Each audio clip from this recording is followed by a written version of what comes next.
Hello, good morning everybody. Today we are going to talk about breast conservation surgery. For this we have Dr. Geeta, who is a senior breast oncosurgeon with Max Patparganj as well as Vaishali. Dr. Geeta, welcome. Thank you, sir. Thank you so much, sir. As you all know that nowadays it is one of the most commonly performed surgical procedure for breast cancer. So I will be asking to you, Dr. Geeta, what are the indications of breast conserving surgery at the moment? So, sir, the whole concept of breast conservation, you just as you have mentioned in one of our previous lectures, how mastectomy was the norm till the 1960s, when the trials of breast conservation versus mastectomy started happening, and then that is the NSABP 06 trial, and then Dr. Veronesi in Italy started doing the Milan 1, 2 and 3 trials to understand how it compares with mastectomy, what were the margins, and what was the benefit of adding radiation to breast conservation surgery. So let us start by just talking about what the goals of breast conservation are. It is good to be conservative, but not at the expense of oncological safety. So obviously the goals of breast conservation are to provide a survival which is equivalent to a mastectomy, and to have an acceptable rate of local recurrence, and also cosmetic outcome which is acceptable to the patient and also to the surgeon who does it. So when you ask about indications and contraindications of breast conservation, now we realize that the indications have actually expanded. That's right. There was a time when there were a lot of things that would not be subjected to breast conservation. Suppose you had a central quadrant tumor, you would not perform a breast conservation. If there is multifocal disease, you would not. And some multicentric tumors also. Even today for multicentric, we are not very keen on doing breast conservation. But in some select situations, you can actually do it even in those who are multicentric. But let me just come back to what are the contraindications. So just for interruption, any size of the tumor is a contraindication for BCS indication, size of the tumor? Is there any cutoff range you like to put? So if you look at most of the trials, they look at tumors which are less than 4 centimeters. That is what I mean. But now with neoadjuvant chemotherapy, you can actually make a 5 or a 6, make it 2 or a 3. That will be a different discussion probably, so, but by and large you take 4 centimeters. Yeah, 4 centimeters. And breast tumor ratio. And of course breast tumor ratio, very right. You could have a 5 centimeter tumor in a patient who is a 44B or a 44C or even a 40C. In that situation, you can offer her breast conservation surgery. So if you look at absolute contraindications, which was a long list, but now you have only 4 things on the contraindication list, which is if during pregnancy you're planning radiation, you would not do breast conservative surgery. If it is inflammatory breast carcinoma, you would not. If it is extensive microcalcifications, as you see on a mammogram, you would not. And while you're doing surgery, you've done one margin, your pathologist says positive, you send another margin, still says positive, I think then you should stop and say, well, I'm going to go ahead and do a mastectomy. So there are certain relative contraindications. I'll just ask one thing. Many of the students, they ask if the BRCA1 2 positive, if it has been done. Of course, we know that routinely it is not done. Is it a relative or absolute contraindication for BCS? So BRCA1 and 2 is not a contraindication to breast conservative surgery, and you can do radiation also in those patients. So it is not a contraindication. But if you want to do a risk reduction, obviously breast conservation will not. Don't you think it is a paradox? It is a paradox. It is a paradox. That for prevention, we are suggesting prophylactic bilateral, and for that you can do a breast conserving surgery. So how these two things? So the thing is, it is all about choice. If my patient says, I'm a BRCA1, is it okay for me to do a breast conservation? I would say yes. But then the conversation for a prophylactic mastectomy will be very different. It has to be in her mind that she wants that risk reduction. Incidentally, only yesterday I've seen a patient who's a BRCA1 carrier, huge family history of breast cancer, had breast cancer on one side which was locally advanced. When she came for surgery, I said, let's do a prophylactic surgery. She refused. And yesterday she's come back with a lump in the contralateral breast. So there are these things. Eventually, whatever you decide. But at present, BRCA1 2 is not a contraindication. Not a contraindication. Not a contraindication. So then there are other relative contraindications like collagen vascular diseases, because we thought that radiation would increase the morbidity in the breast, but now with the techniques that they use in radiation, that is also off the contraindication table. Multiple gross tumors, like I said, it is a relative contraindication, but not an absolute contraindication.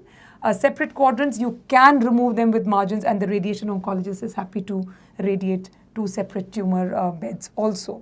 If somebody's had radiation earlier on, that was also an absolute contraindication earlier, especially when they had mantle radiation for lymphoma. Okay. But now with the techniques being so good, there is no such contraindication to that also. And like you mentioned, the most important thing being a breast size tumor ratio. If you've got a 32 size breast with a 4 centimeter obviously lump, there's- you will still not offer breast conservation. Maybe better by reconstruction rather than. Yes, absolutely. Yes.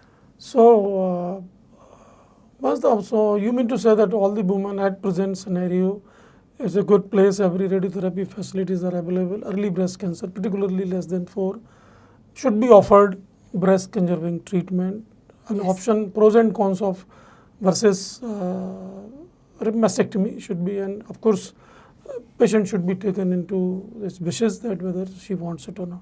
If yes, then this is the choice, Absolutely. first choice for Absolutely. treatment option. So Right. how do you, what type of pre-operative workup is required for patient to whom you are decided or is a candidate for, and patient is also willing that this patient is for breast conserving surgery? So one of the things is like, the imaging should be in order. Okay. So you have to understand the extent of disease. So like I said, if there is extensive microcalcification, you obviously won't So offer imaging it at means all. mammogram, after history, physical examination, mammography. Yes, physical examination, mammogram, and maybe an ultrasound to understand what is the status of the lymph nodes. Is there any other lesion which is not picked up on mammogram? For here you said lymph nodes. Positive clinical examination axilla, tumor is let us say 3 centimeter, but on clinical examination it is a lymph node which likely to be malignant. Will it be a contraindication for BCS? No. No, it is not. Node positivity is not a contraindication for breast conservation.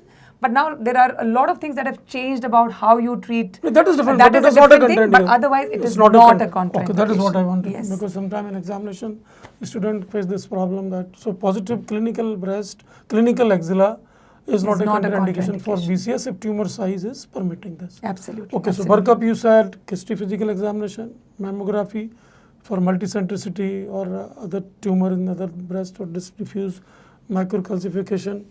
If it is not there, then this candidate. Do you think any patient before breast conserving require MRI of the breast?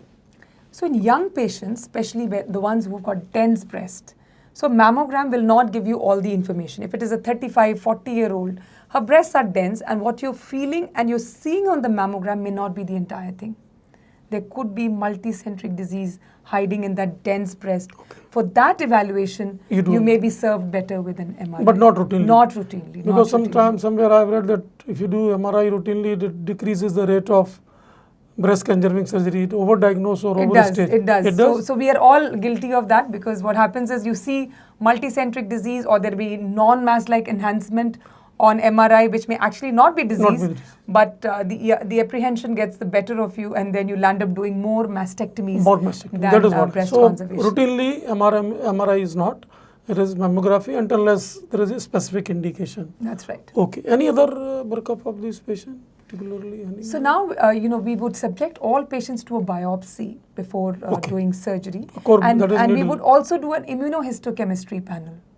Okay. So while I say that 4 centimeter is amenable to breast conservation, but now what has happened is the biology of the disease will also determine which kind of surgery you would do. So what is So a HER2 positive or a triple negative breast cancer, even if she is node negative, anything more than 2 centimeters, they say you should go for a neoadjuvant treatment before you subject the patient to breast conservation. It is accepted or it is just a No, it is guideline? accepted, because what is the idea behind this is, pathological complete response will translate into better survival outcomes. That is what is so for that reason. Not that. But if you are ER/PR positive, HER2 negative with a lymph node also, I would be more inclined to go ahead with surgery first, because they don't respond as well to chemotherapy as the other subsets I said.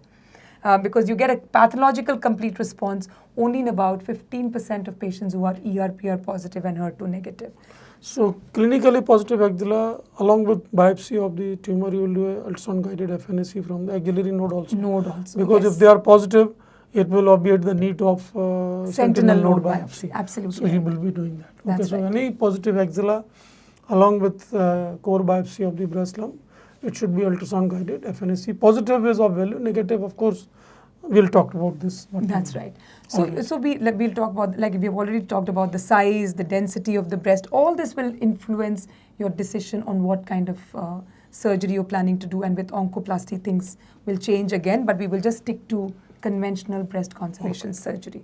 And of course, like you said, patient preference at the end of it That is will what decide happened. everything. You cannot force a patient to undergo breast conservation surgery if she's not comfortable with the idea. And if there is somebody who's asking for it, you must definitely offer it. Another thing we have already talked, pre-operative planning, you said history, physical examination, mammography, and in a given case if required, ultrasound, or Yes. it is sonomammography by and large now, and MRI in a given case. if it is MRI in a required. given situation. And you yes. said after biopsy you will be going for immunohistochemistry also for HER2 and Understanding. triple negative, particularly you said these candidate may be for neoadjuvant chemotherapy. Treatment, that's right. Alright, so once you have done, what are the different type of breast conserving? Like we have heard about quadrantectomy, then lumpectomy, somebody used tumorectomy. So what is the preferred means accepted terminology for BCS which the student should be answering with? Everybody should be doing that. So I would say a wide local excision How is wide the is wide?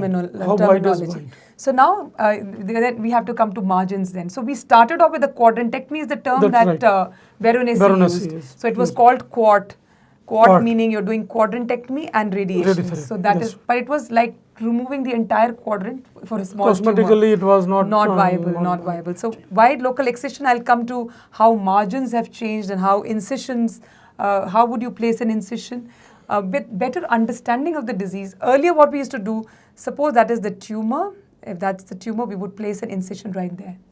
That's right. There is no other, and especially, so now this is reserved only for those tumors where it is abutting on the skin or is involving the skin. So you would not do this, suppose that is the tumor. If that's the tumor, I would place an ellipse of skin, take an ellipse on the... So here I will ask another question is that, so involvement of the skin is not a contraindication again? No, it is No, not. it's not. It is not. Okay. So involvement of skin is not a contraindication. If it is involved, you would take the skin along with Okay. it. And tethering of skin, like we all know, does not change the does not stage. change the stage. So you can do this conservative surgery, but you just have to But take... if ulcer is there? Ulcer will make it T4B. Like T4B. So it is- we will not. Okay, fine. So this is only tethering. Tethering. If it is tethering, then you just have to remove the skin on Along top of with this thing. You will not approach it from anywhere else. But suppose your tumor is not, it's somewhere here, and the skin is not involved, you can do incisions from elsewhere also. So let me just show you. It could be Okay. from the inframammary crease.